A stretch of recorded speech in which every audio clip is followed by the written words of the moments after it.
Hey guys, it's Mrs. Yeagle. This is the third video. The last video stopped sooner than I thought it would. I wanted it to go to page 53, but we stopped on the bottom of 51 instead. And I'm kind of glad because now we get a chance to talk about the word meddlesome, which basically means that you're sticking your nose in somebody else's business.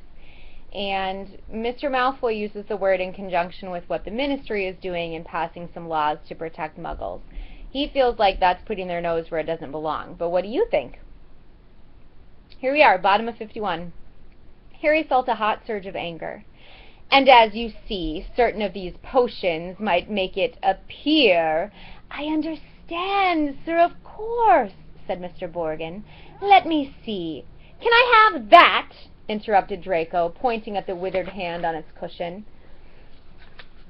Ah, the hand of glory, said Mr. Borgin, abandoning Mr. Malfoy's list and scurrying over to Draco. Insert a candle and it gives light only to the holder, best friend of thieves and plunderers. Your son has fine taste, sir. I hope my son will amount to more than a thief or plunderer, Borgin, said Mr. Malfoy coldly, and Mr. Borgin said quickly, No offense, sir, no offense meant.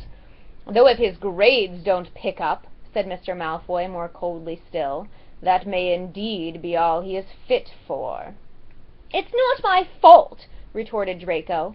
The teachers all have favorites, that Hermione Granger. I would have thought you'd be ashamed that a girl of no wizard family beat you in every exam, snapped Mr. Malfoy. Ha, said Harry under his breath, pleased to see Draco looking both abashed and angry.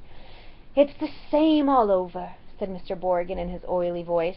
Wizard blood is counting for less everywhere. Not with me, said Mr. Malfoy, his long nostrils flaring. No, sir, nor with me, sir, said Mr. Borgin with a deep bow.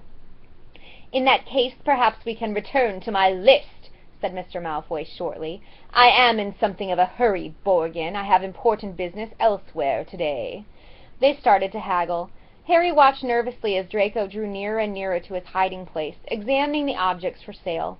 Draco paused to examine a long coil of hangman's rope and to read, smirking, the card propped on a magnificent necklace of opals. Caution, do not touch, has claimed the lives of 19 Muggle owners to date. Draco turned away and saw the cabinet right in front of him. He walked forward. He stretched out his hand for the handle. Done, said Mr. Malfoy at the counter. Come, Draco.